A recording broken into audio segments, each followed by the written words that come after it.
Hi, welcome back to another episode of the Lancia 037 project. It's been a busy summer. We've had some fun with the 131 and a few little dramas and spent a lot of time working on that over the summer period. But it's now time to shift focus again and look at the 037.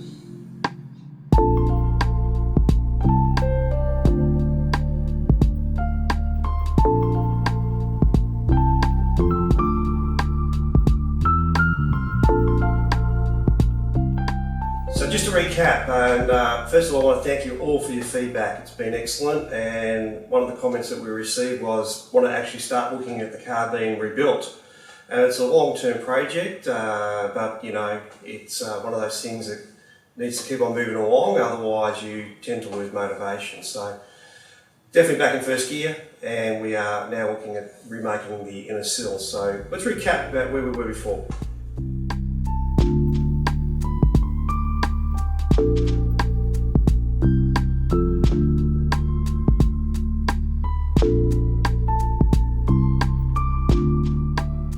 So you can see from the car, the bits that we need to remake are the inner sills.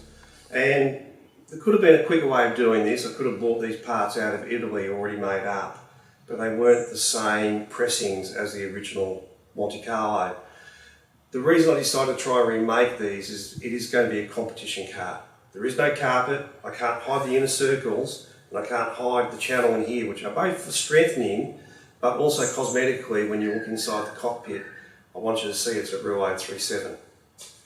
So to remake these, we've had a few little challenges along the way, and they've had to be overcome. So first of all, I'm going to show you the inner circle and how this was actually made or stamped into the sheet metal. So you start with some sheet metal, which is about 1.6 mil thick, and this is my sample piece. As you can see, it's already got some holes in there. Some worked, some didn't. If you get it offline, it cuts into it. If you get it also a little bit offline, it can give a bigger circle on the outside versus the inside, and you end up with different sort of patterns along the front. But the jig I actually used was two pieces. It's this little piece here, where this is the pressing sitting. So in other words, that bit sits in there, like that. And the outer piece, being the big unit here, which is this piece here, which is where the press sits in here. It pushes down on this noodle, and as it pushes down, it actually pushes out this centre section, which then sits inside this, and that's how you form your circles.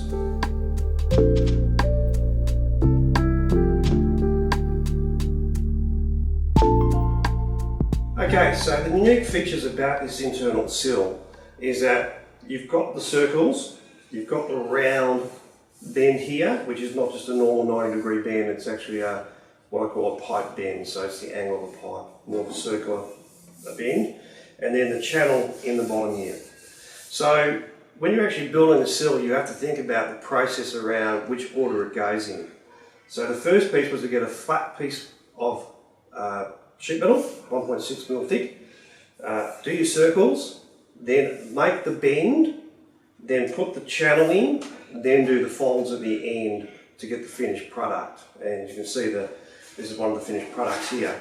But the bit I'm going to talk about now is the channel piece in the top here. So I went to Peter Tommasini of Classic Car Restoration, which is in my local area. Peter's a really nice guy. He's been in the industry for over 40 years, and he actually doesn't do necessarily all the car restoration himself. He actually gets you engaged into actually doing the process. So what you're going to see us do is make the inner channels of these sills.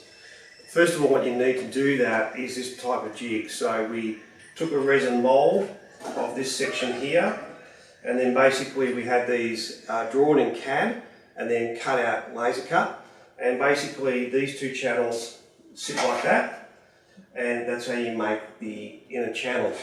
It's done on a machine called a Pullmax, and it's done in about 8 goes, where you essentially can only do a little bit at a time, and you continually stretch and mould the actual sheet metal to end up with this formation. And as you can see by the finished product, that's actually the inner sill there, which has come up really good.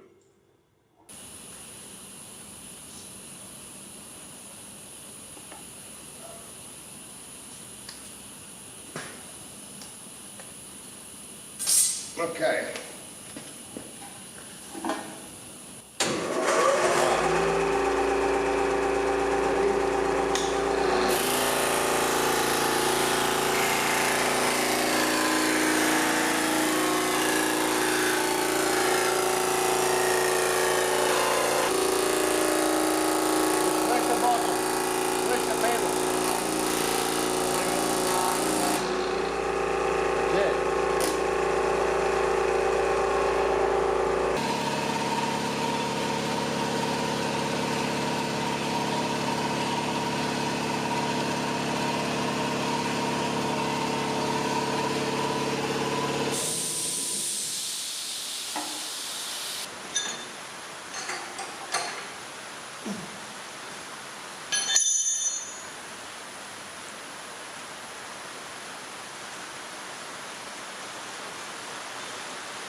Hey.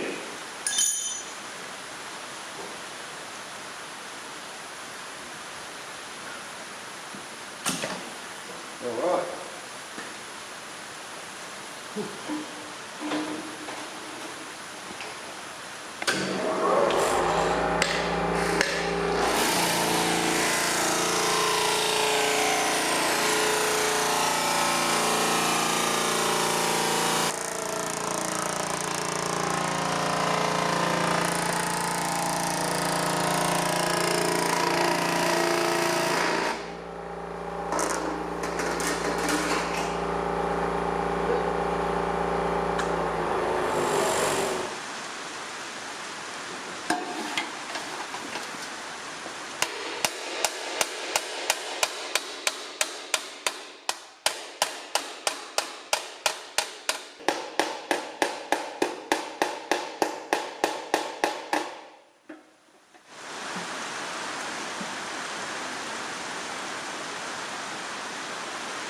Okay. Hold it. Let it go. Pick it up. That's it. And more in there. All right. Yeah. Yeah. The other one. You want to do that one now? I'll do this.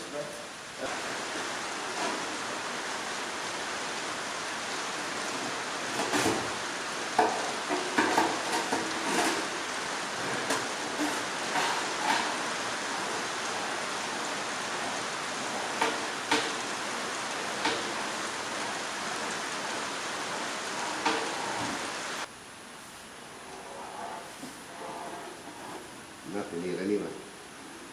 No, there's a little bit of this in, but it's just a little bit right there.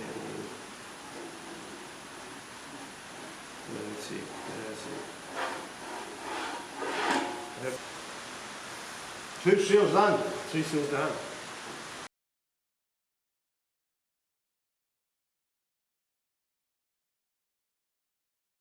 Okay, so the other piece I want to talk about, which is really critical for the inside of the cabin, is this reed piece that sits at the bottom of the firewall. It was very rusted, but it's really difficult to remake this inner pattern and keep it original. So I wanted to keep the original piece, but I needed to replace the end bits. So my idea on this one is to make a support panel at the back. So I took some dimensions off the original panel, then actually made a drawing. They converted that into CAD.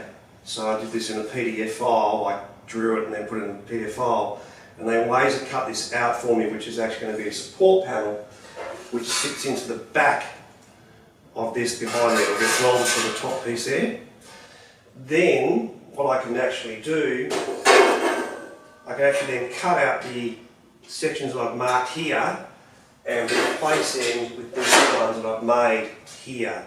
So they will sit over the top when they're cut out properly and reform the original piece It is important to do this. This is the part the floor sits on. This is the bit that the Group B rear firewall will sit on as well. So these parts are really important. It's got to be structurally sound. It does add a slight bit of weight because it's not a light item, it's a nice thick item. But to get the integrity of the chassis correct, it's really important you've got some rigidity material behind it to make sure it all structures pretty well.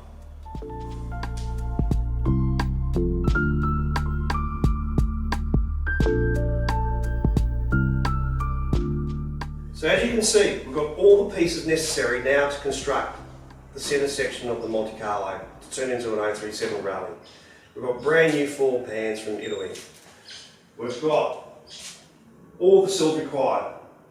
Outer sills, middle sills, inner sills.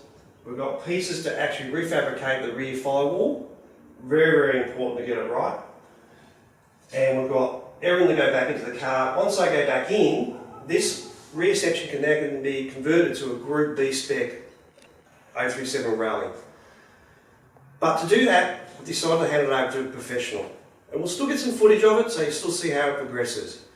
But I'll be sending the car off to New Zealand now to a person called Alan. And Alan and his wife Alex do a great job over there running a business called Carteroni.